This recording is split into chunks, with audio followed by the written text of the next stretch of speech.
Whoa. What's good, everybody? JP checking in live, respectmyregion.com here on another episode of the Respect My Region podcast, brought to you guys by the RMR Podcast Network and our partners at Growise CPAs. Big shout out to Growise for this episode. We've got some wonderful guests.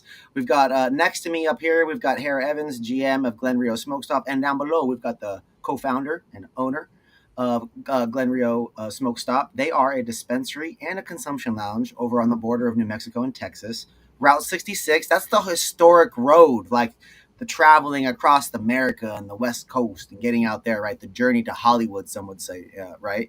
Thank you guys for joining. How's the day going? How's New Mexico today? How we doing?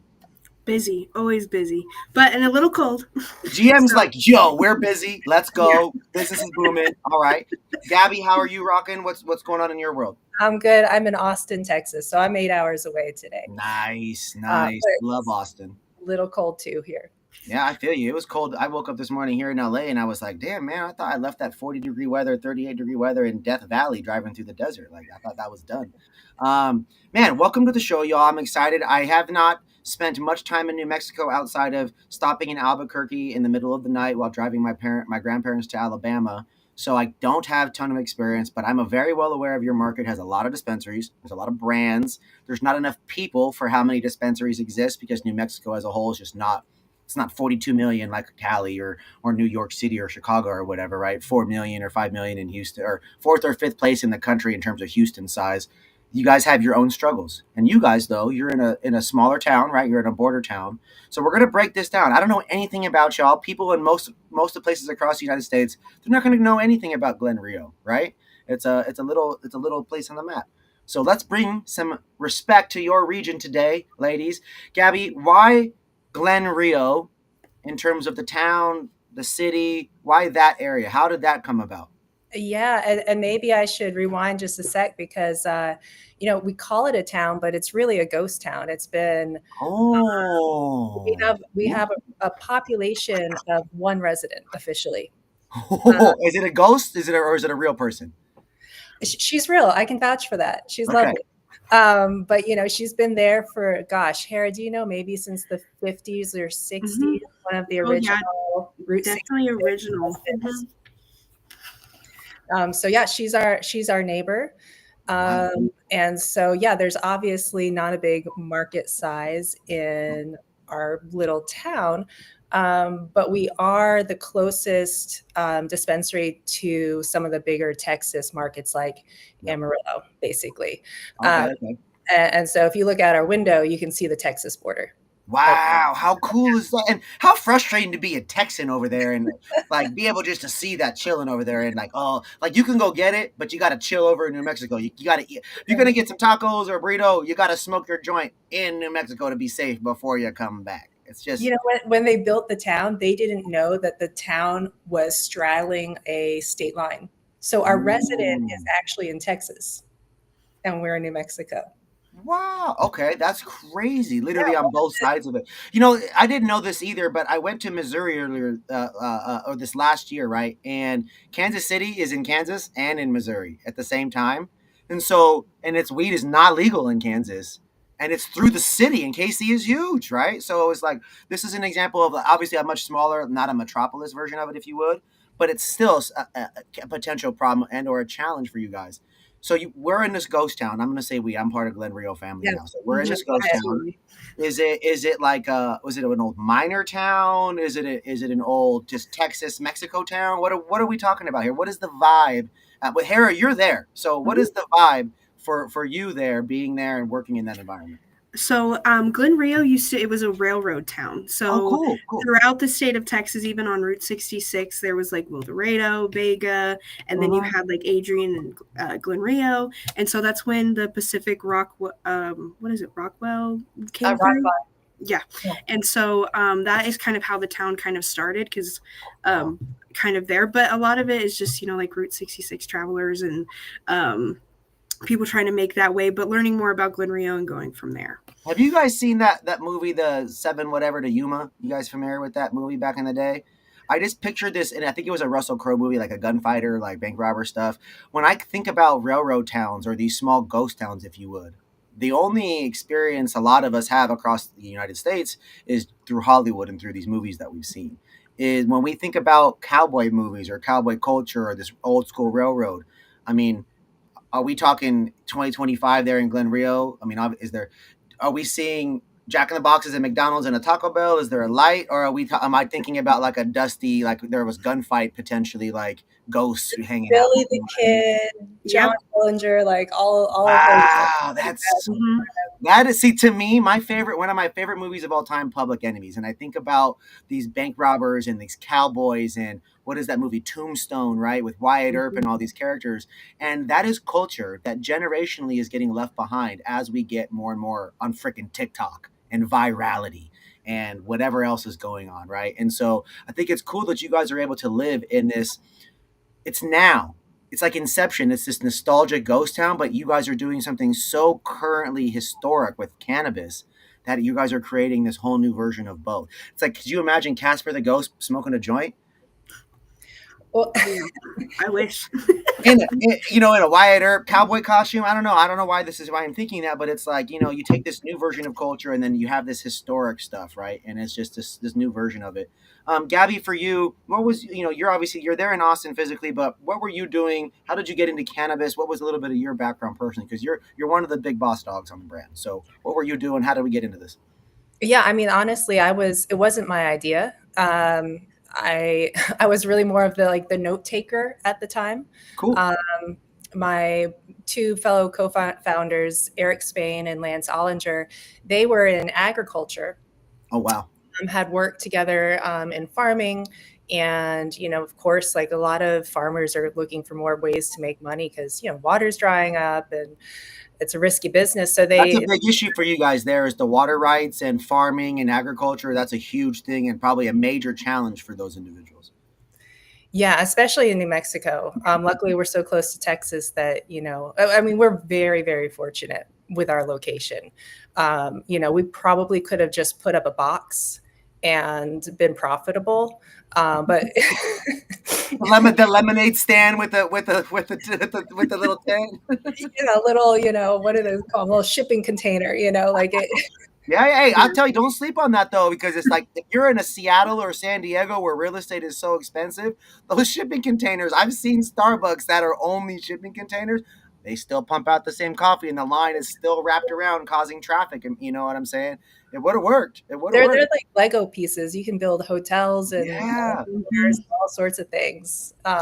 So then, my question for you guys there, obviously, if you could have popped that up, what does the location look like? What was the vision for y'all? Obviously, describing it is one thing. Do you have photos and stuff on the website? Maybe I can pull up. Should I do that right now? I can screen share some stuff. Yeah. Maybe just type in Glenrio Smoke Stop in Google and go to images. I bet that's go to the images on Google. Okay, cool. Yeah, that's I'm guessing. I have those right in here. So let me go ahead and pop that up so that way you can. I'm having these visuals and I'm thinking, and it's like I don't know. Again, I don't know. Do I think of my cowboy culture here? Are we talking Starbucks? And Jack in the Boxes without soul. Let me go ahead and get the screen share going on here. Glenrio's like a little bit of everything. All right, so here's the photos. All right. Oh wow, that's beautiful in there. Okay. That's our lobby. This is the outside right here. Well, I can see to the left there. There really is nothing around you. Yeah, no, we have. That's kind of what the cool. So these are some of the old dilapidated buildings. That one that you just passed by.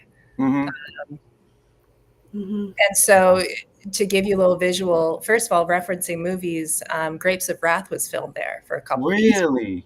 Yeah. Wow. And the animated movie Cars, they based some of their buildings and their architecture on some of the diners that used to exist there. And one that's still standing. Yes. So cool. Yeah, it's like, again, I had family that, spent time in Arizona when I was very, very young, and I never really got to go there. But when I think about like the building structure of the Southwest, right? Like this is a really beautiful building, right? And then you got I like this, what I want to say, like this eagle or this bird, this hawk, this icon here. I like that symbol. I know that's important to a lot of the indigenous communities around. And that's supposed to represent like a phoenix, a rebirth of the town. Because ultimately, I think something that's really important that we're doing here is we're actually reviving the town. We're using, the dispensary as, a good old economic boost.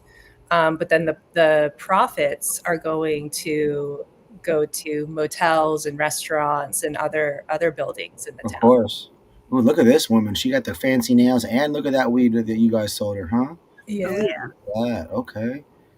Oh, okay. So I'm looking at these pictures, kind of like these. Is this the outdoor lounge area available sometimes? Yes. Mm-hmm. That's amazing. Okay, so I work at a lounge here in Los Angeles. I help out with the events, and we're only open 4 days a week. We just let the brands do takeovers. What are some of the things that you guys do? What's kind of like the daily schedule for you all with the lounge? With the lounge, we're open same hours as like the dispensary. Anyone's allowed to come in, purchase what they'd like, and then take a trip outside. A lot of the customers end up walking over to the old motel, and they like to sit and enjoy some of the old stories that we have going on. So yeah, that's kind of how the consumption lounge we use it quite frequently. That's awesome. Yeah, I can imagine. I imagine as a staff, like that's where I would hang out before I go home real quick or like get off the shift. And Oh yeah. I love it. Tex New Mex. That's sick. I love that. That's a cool little vibe. This is dope. How long have you guys been open, Gabby? 2 years. Okay, so that's why some of those images are a little bit older. Mhm. Some of the early supporters. I'm a product guy. I smoke. I got some weed here, but I realize I can't find any of my joint paper, so we're gonna hold off on that. I'm gonna just vape this episode. What's some of your guys' favorite product? We can switch back here, Gabby. Who are some of the things or the items that maybe you're passionate about, or items if you're a user, you're not a user, you don't have to use the products, but who are just some of the partners that you're proud of or excited about for you personally as one of the co-founders? Yeah, absolutely. We do work with a lot of manufacturing partners to develop our own brand. Oh, your own brands. So Yum Clouds has been a huge partner for us. Wonderful to work with. Big Canna Ranch. They're out of Santa Fe. Happy in Albuquerque. Now I'm just doing all my shout outs right now. Of course, Betty Nugs. Betty Okay. Nugs in Santa Fe. He welcomed us in when he had no idea what we were really doing, and he's just always been very welcoming. Whereas, we came in as outsiders, and so that was really huge for us to someone really show us the ropes and introduce us to the right people. And definitely check his store out if you're ever in Santa Fe. Harrah, what about for you? What would you say are some of the standout items? It could be a personal idea, or even if it's a data-driven one, like it doesn't. Product is good or bad; it is subjective to us, but data doesn't lie if people like it. Right? Oh yeah. So like Juicy Joints out of Albuquerque, that is who does most of our top shelf. All of his indicas, like his Grapevine, his Godfather, they come amazingly. I can never keep them, long enough to maybe grab myself an eighth here or there. Wow. But those are really, he does a really good job on his flower with that. I'm really digging a new product that we have, Dos Gringos.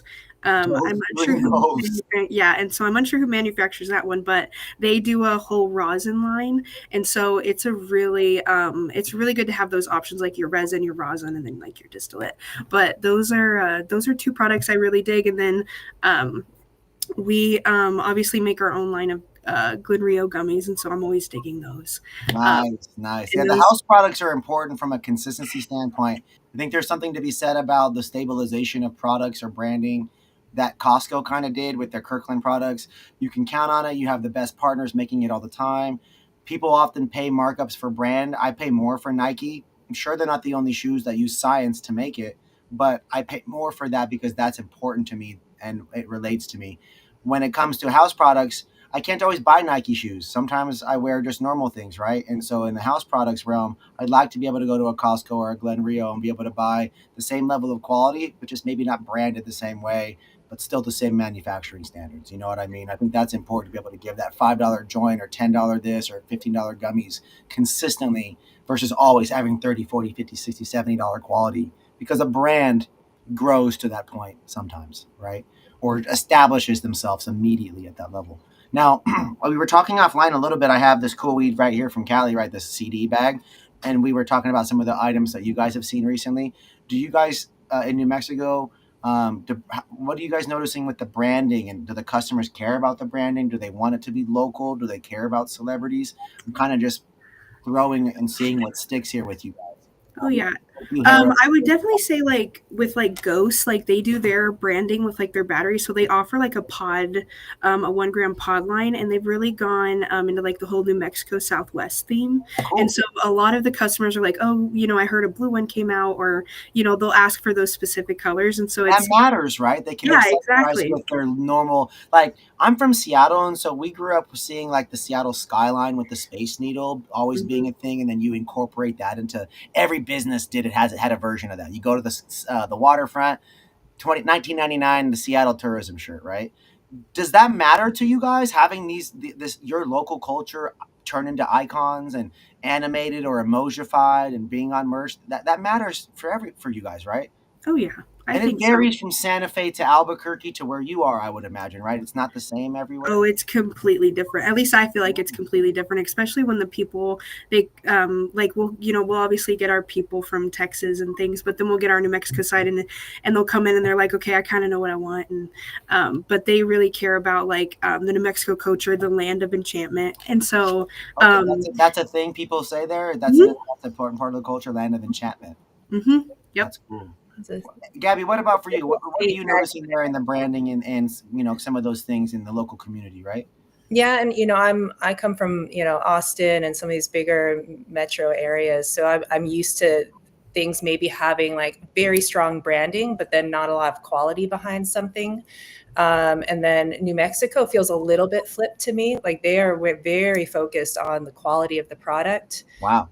Great price. And then, as the market has matured, you are seeing the branding begin to match yeah. And I appreciate that. I have a thing where if I go into, let's say like if I'm picking out a bottle of wine, I sometimes try to pick out like the worst branded bottle because I feel like if they made it that far, they probably have a really good product. But interesting perspective for that right there, and I think that's fair. Most of the growers I've met that were really up in the Humboldt Hills or out there in the desert hiding and keeping it, they just really cared about growing clean, healthy weed to help people or themselves, make themselves not sick, right? They weren't necessarily, they got better at branding later on, right? It's and I think it's a tall order to ask these growers who are so good at what they do, also step into branding and marketing and the business side of things. But I've definitely never experienced an industry where there's so much like passion and just authenticity, really. What was your background along with your partner's background prior to cannabis? I mean, obviously you mentioned them being in agriculture and cultivators and things like that. What was your background? And even before they were growing, how did we all get to this and you guys being a super team? Yeah, and I should clarify, they never dabbled in cannabis. They were kind of commercial farmers, so actual agriculture, cotton, wheat, those crops. And then I was more in food and bev, marketing. I helped my dad with his company for a long time with supporting local business. That was a huge part of my life. But no cannabis experience, and honestly. I wasn't much of a consumer. I was just really passionate that I thought this could really turn into something really beneficial, and really interesting and creative and serve a purpose. And so like you can only sell so much technology or coffee or whatever it could possibly be, food and beverage. I don't know what it was, but everything in my life that I've done, even if it's selling a lemonade or helping when we sold clothes and people were so excited, it's not as fulfilling as helping somebody deal with cancer or deal with AIDS or deal with, I've had kidney stones 15 plus times. I genuinely appreciate people's recommendations when it comes from a place of them feeling better. You know what I mean? Like, and that's so powerful, right? Most of the stuff that exists in the world, guys, makes me sick. And the one thing that doesn't, the only negative aspect that smoking has, which is smoking's bad for us, restricts blood flow and all the other stuff. But then I have to deal with dehydration because of kidney stones. So outside of that, which is, thankfully it handles everything else at such a high level, but everybody has their own reasons, and for you guys to really care about, ultimately having impact in this ghost town, a town of one, technically on paper, but Texans do get access to this, and people that are spread out in that general, it's a rural area, correct? Not a lot there. Yeah. They have to drive that far for groceries, and now they have weed just a little bit closer, and that makes all the difference when I'm dying from kidney stone pain, guys.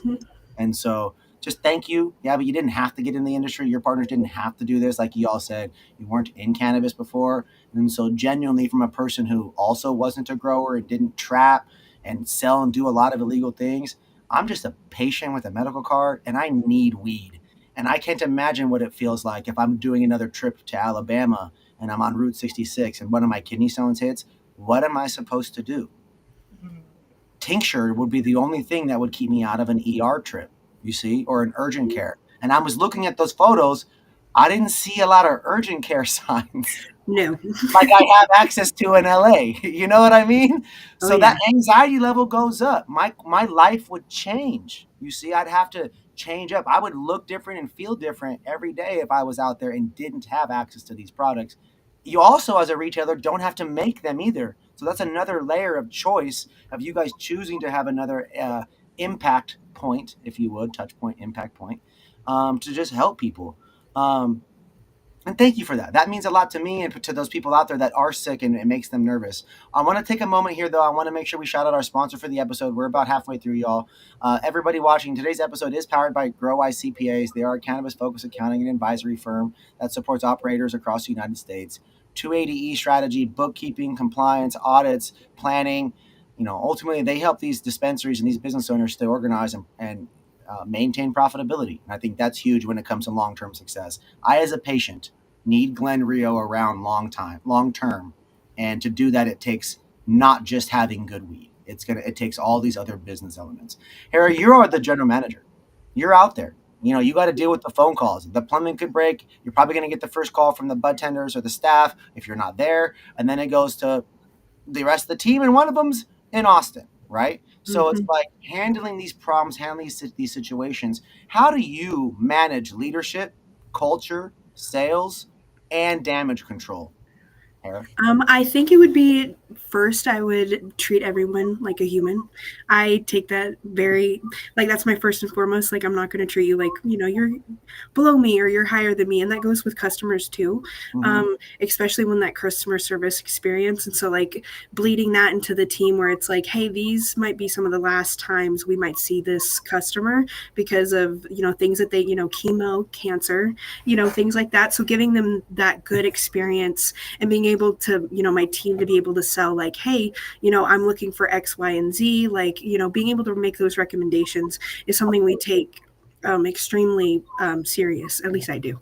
And so handling everything, it's kind of like, a fire after fire sometimes. But I think with how rural we are, we keep our customer service standards to, very high. And I think that bleeds not only into what we're trying to do for the town, but for what we're doing for the community in Amarillo and even Tucumcari.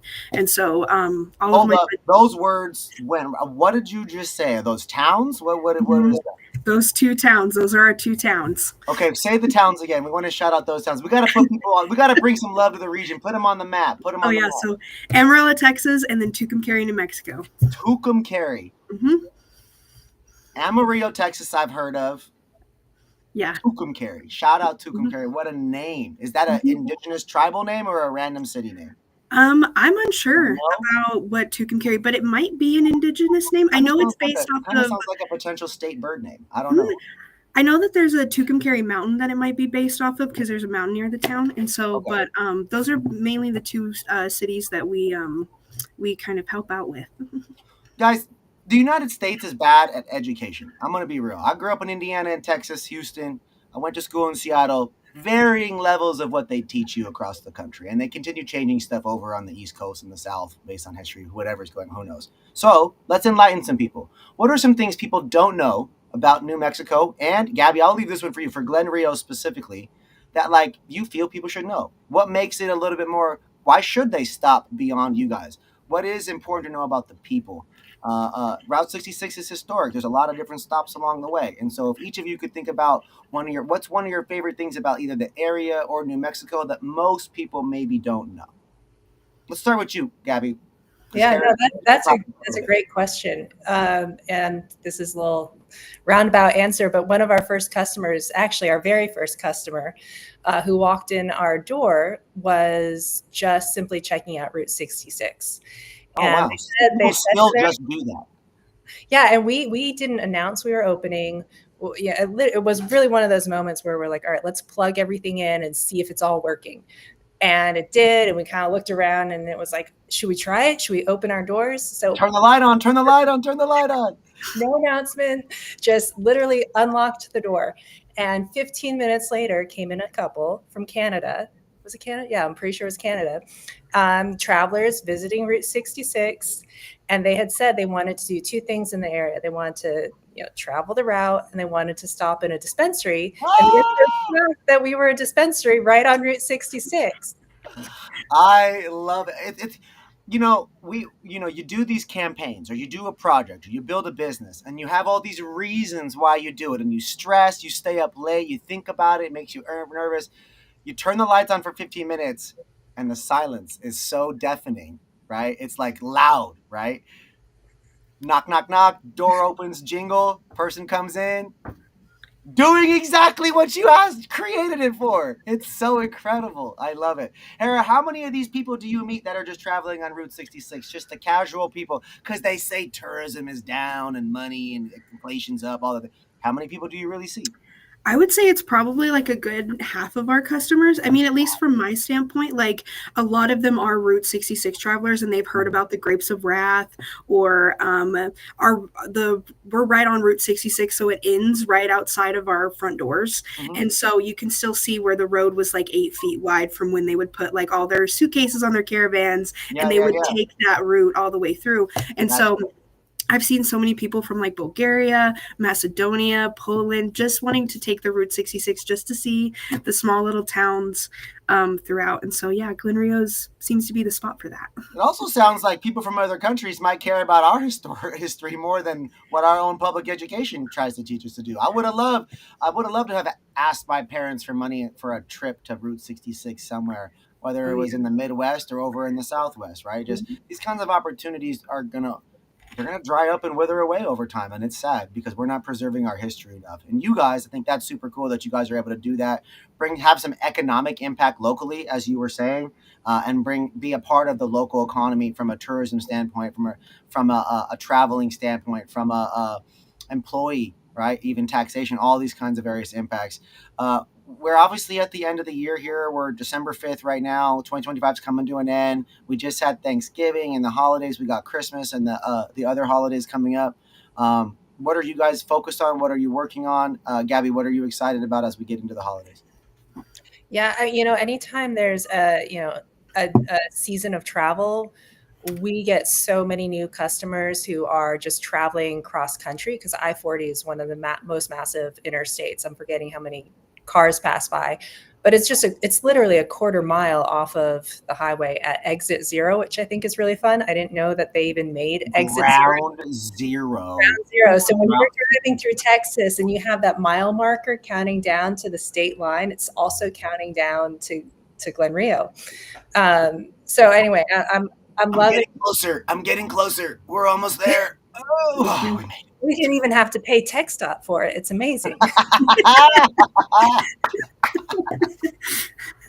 That's a good one. That's awesome. Does New Mexico work its way backwards too, like Texas? I don't think it does. I think it's like 359. I think if you're coming from Tucumcari, kind of ends there, but then exit 0. I just like it when you say Tucumcari. That shit makes me smile. I love it. That is amazing. It's like, what's that bird? The kookaburra or whatever that is. This is a great one, Tucumcari. I love it. Okay, so it's like a hybrid. Toucan meets kookaburra. Yeah, there you go. And I am stoned, and that's the whole fun thing with it, dude. I love it. Okay, so I jump all around all over the place because I have the questions and I can follow it. But man, you guys are so much fun, and I can tell you love what you do. And so I want to go back to the lounge. Do you guys do takeovers? There are events? Is there anything coming up people should know about? What's going on with the lounge over the next week or 2 weeks or the month? Is it cold there? Is it too cold to hang out at the lounge outside? We still open it and people still consume, and so it's still rolling even throughout the winter. But I do think we'll probably have some things planned out for 420 when regarding our consumption lounge, and so that'll be the next planned thing. The next big thing. Yeah, we don't have a ton of big events only because we very much understand that people are going to possibly get on the road and drive for a long ways. You know, you don't live 15 minutes away. So it's not really. So it is a little almost irresponsible to some extent. Yeah. So we try not to encourage overconsumption. I mean, we wouldn't anywhere, but given our location, we try to be extra responsible with that. So really our events are 420. We might do one other one throughout the year where we have that is considerate of you guys. I want to get on your ass about it, but at the same time, it's so sweet of you to really think about my life and how important it really is, and the fact that we're driving 2 to 4 ton vehicles that kill people very easily, often easier than ourselves when we crash them. And so I can appreciate that. And I mean, how far are you from where there are lots of people at? 45 minutes. Yeah. So each way. That's what they would have to be driving home, right? So that's rough. I know that for me, I drove from Vegas last night, and that first 45 was rough. The middle was fine, and the end I was dead. And so it was just, I can only imagine how it could be again if you're out there, and it's probably dark. It's the desert, right? It's absolutely. Oh yeah. I mean, there's, you walk 10 feet off of I-40 and you're in pitch black, and so that's crazy. Wow, your lights just went off as Harrah said, pitch black. Yeah, dude, that was crazy. I don't know why that was the case.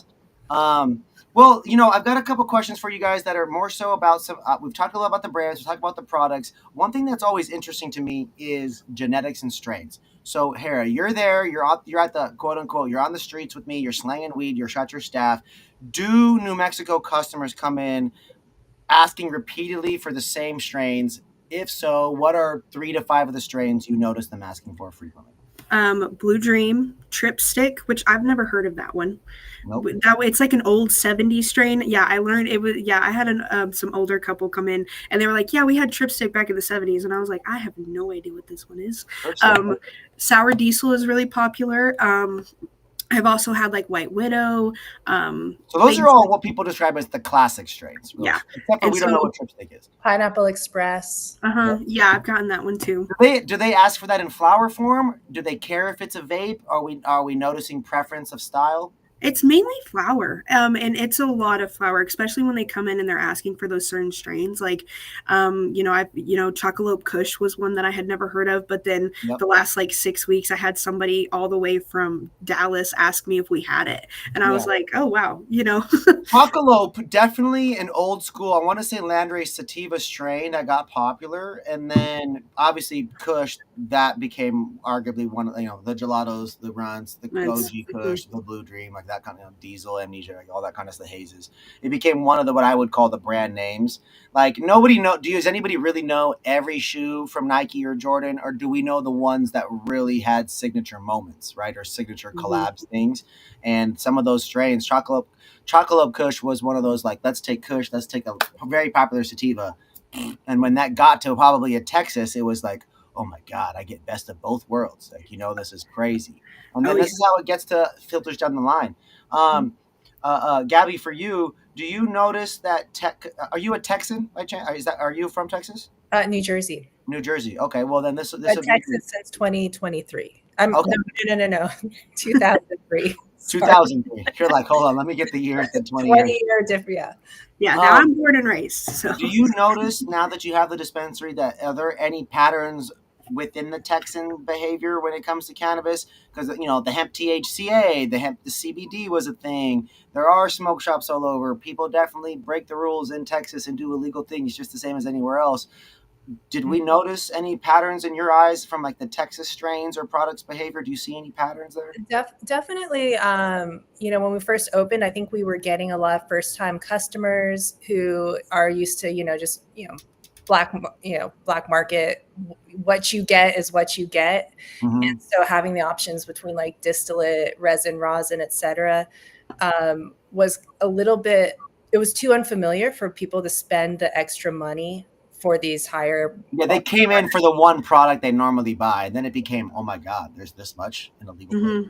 Yeah, and then as they slowly sampled a little bit of this, or their palates got more refined to the differences between your economy and top shelf, we definitely started off selling a lot of just distillate and economy brands, and now people are having just a more mature and sophisticated palate and understanding that, oh no, I do want to invest more of my money into these products. So that's rosin. When you go drink with friends or you go out to the bar, Texans like to drink, right? You know, you guys got your Bucky's out there, you got your Shiner Bock, right? Shiner Bock's not a cheap beer.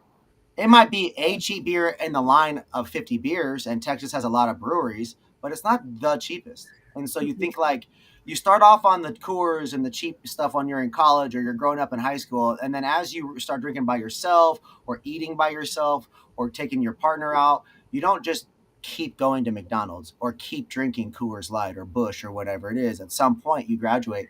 Harrah, do you notice this progression, this customer journey of valuing the products? Is it still THC? Are we seeing a progression into terpenes like in a lot of these other states? And as another layer, do you see them going from mids affordability and jumping into higher categories potentially? Is that something you're noticing by chance? Oh yeah, I definitely feel like even like when we first opened, when I first started as a bud tender, like people were so scared to come in to even ask about like, the terpenes, or they were, they felt like they couldn't ask for anything. And I feel like now that we've been open for a couple of years, well, 2 years is definitely that's a long time for. Yeah, and so you see these repeat customers that come in and they're like, okay, well, I remember when they would, only take our pre-packed things, and then they've gone to top shelf where it's like, okay, I know what I like, and I know what terpenes I like. I like pinene, carefulline, and so you really see like, and I've seen a lot of these customers grow within their knowledge, just like myself, and so it's really cool to see just like where they are, as the years have gone on. They came in at the beginning, they were like, just give me weed. Just give me weed. They said less than 10 words. Right? Yeah, less than 10 words. And now it's like, okay. They started learning. You gave them something at one point or another. You gave them something they liked. They were like, okay, now they're there for 40 minutes on accident because they drove 45 minutes there. Right? Yeah, so it's like you got to make it worth your time. But now they know it all and they don't want to hang out anymore. Yeah, exactly. And now it's like, we have to around so they smoke the weed and hang out, right? Because they're not, they're not even our friends anymore, man. They just came for the weed. Come on, guys. You can't know it. Keep trying us out. Keep trying the weed. Keep trying the weed. Okay, so I just had an episode with a New York person before you guys, and we were talking about micro licenses and all these micro growers. Do you guys have large cultivators, micro partners? Gabi, what are these vendors like that you work with? Are they big? Are they small? Is it Cookies? Is it Tyson? Who's in the store? Who are these other vendors? It's almost all micro. And honestly, one, it feels good to support micro growers because we don't want, big money coming in and doing what it does to things like tobacco or other, crops and products. We don't need another Swizzy store or cookie store in Glenrio. We just need Glenrio. And nothing against, there are some really great, bigger companies that, we don't shun them. And we do carry some bigger brands like Wild and Ghost and but we do that because they're really great to work with and they offer really high quality product. Good. We feel like they share kind of our similar, mission to not just chase the dollar, and they offer good quality, and people do ask for them too. So, most of everything we carry is based on what sells. Yeah. And we've tried so many different things. And so, like I'm I think I told you my background was in supporting local businesses. And so that is very rewarding to me individually. But at the end of the day, I'm on a computer 8 hours away and I have to basically make decisions on what are people wanting. And it just happens to be, it's the micro growers. Awesome. Going back to what you were saying earlier, Harrah, I love that local is everywhere and that now it is cool. And it is exciting, and you can build your tribe or your community more so by embracing and being proud of just where you're from and what it means. Cactuses and the little flower on it, I know that's a Southwest thing that from being down in Arizona. Different flower maybe from New Mexico. A New Mexico person would recognize that. Just like an evergreen tree is not the same as whatever the redwoods are up in California. We would notice those things. We can tell from a sticker to the tree, right? And those are the even animals. I'm sure the animals for you guys are probably different in New Mexico versus Arizona. Maybe slightly, maybe the same. Who knows? But the ones you guys care about potentially different. And those are things that makes each of those areas unique. Texas, Austin, and Houston not the same, right? Drastically different.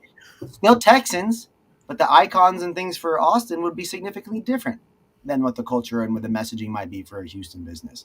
And big shout out to Texas doing their thing, man. I want to just shout out. There's weed there. Gas gods are there doing their thing. There's dispensaries over the place.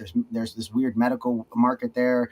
There's the couple of different programs and things going on there. And so Texans, if you have the time and you're making the trip, get your guys' butt over to Glenrio Smoke Stop and take a break at the lounge. Go support the local motel. Stay a night there, man. Experience it. Go outside and breathe some desert air and smoke a joint. That's also part of America, folks. It's not just LA and the cities, and it's not all just the shit on TV. Go outside, touch some, what do they say? Touch some dirt, right? Go outside, touch some sand, breathe some air, smoke some green. Let's go.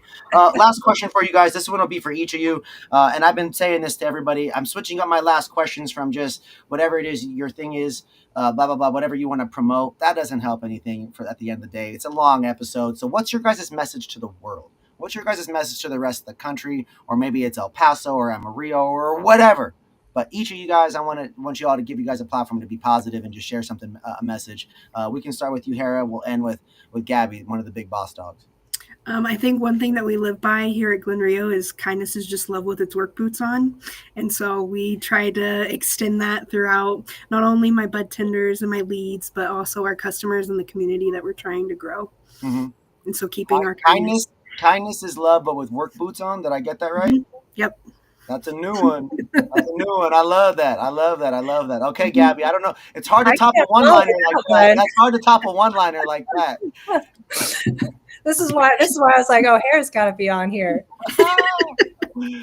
Harrah, just so you know, you're a vibe. I never met you before. I ain't just saying this. I meet thousands of people, and I don't compliment people that aren't vibes because they're not a vibe. They shouldn't be told they're a vibe and lied to. You're a vibe. Oh, yeah. You got good energy. That humor, whether it's something you actually say to people or not, that was clever, and I love that kind of stuff. That makes it memorable, makes someone want to drive 45 minutes to have that kind of energy. You know what I'm saying? Oh, yeah. But Gabi, you're not off the hook. So what's your message to the world? I thought you were going to get all distracted. And no, I'm a pro over here, man. I actually want to know. Oh, you know why I want to know? And I'll tell you why I want to know. Because my mom lives in Texas. There's going to be girls that graduate from all those massive universities. They smoke weed. They deal with PMS. They're going to have their monthly cycle. For a lot of people, and the people specifically, the women who got me into weed, they use weed because of those things. Real pain, real inflammation, real anxiety, real ER trips because of their OCPS, PCOS. I forget which one it is. Point is that's real. And those same women who got me into it, dealing with their own things, they saved my life. One of those women brought me to the ER. You know what I'm saying? Because of my kidney stones. And so whatever it is that your message is, it might help somebody. It could inspire another businesswoman to do what they do. Again, you made a choice to do this and help people. And so I think giving anybody whatever your reason is could potentially save more lives because you don't know whose daughter or sister could hear this and decide to get involved. You know what I'm saying? And that really matters. So. Yeah, no. Well, I had an answer, but what you just said changed it because, well, it just reminds me of, when we're talking about inspiring somebody, something that inspired me was one of my uncles, who is a mentor of mine, just from from every point of view you could think of. He always said that the greatest crime in life is to let life go stale. And I thought that was so interesting. And it very much, is if I wasn't truly following that, this project probably wouldn't have happened because it was wild. It was risk taking. It was very much risk taking. Very different, I would imagine. Yeah. And it's like, well, what are your choices? Are you going to, follow the narrow lane that, is laid out for you? Or are you going to, you can let it not go stale and spice it up. And it takes a little work to add to the trail that's already there. Yeah, absolutely. Absolutely. And for you to create your own journey, it takes risk, it takes fear. And as again, it's different. Somebody, I mean, granted, the Jersey, but being there for 20 years in Texas, 2003 to now in Texas, when it comes to cannabis, your ass could have been thrown in jail at any moment if you had had it wrong time, wrong person in the car pulled over. I had a homie get afraid and throw his weed out the window because he's just black and afraid of the police. Ruined 5 to 10 years of his life just because he was afraid. And that right there is why one of the many reasons why we have to inspire change. We can't let this stale whatever is in the world only be the option for people down the road, right? I think that's huge. Ladies, it's been a pleasure to chat with you. You guys have got me thinking. I got my arm hairs and the back of my neck tingling because you think about those people out there on the border in those small towns, and then you think about the ones that are sick and how badly they need it sometimes. Oh man. And Harrah, and then energy like that after driving 45 minutes. Not every dispensary has that. Gabi, you guys have put together a great team. Y'all clearly care, and I appreciate that. Everybody, today's episode was powered by Growise CPAs. We wouldn't be able to have these moments and share these stories to hopefully inspire other or to just help people have access to this without them. And so we really appreciate them for that. Be sure to like, follow, subscribe. Your guys' website is Glenrio. That's one word, GLENRIO.com. If you Google it, it says Glenrio Smoke Stop. There's a consumption lounge. They're open when the dispensary is open. They're open when it's cold. Probably better when it's warm. Be sure to tap in. Ladies, anything else for the people? No, come visit us. Thanks for having us. Yeah, thanks for having us. Like, follow, subscribe, talk shit about me. Get your guys' butts on Route 66 and head your guys' way over to Glenrio. And we'll see you on the next episode. I love you guys.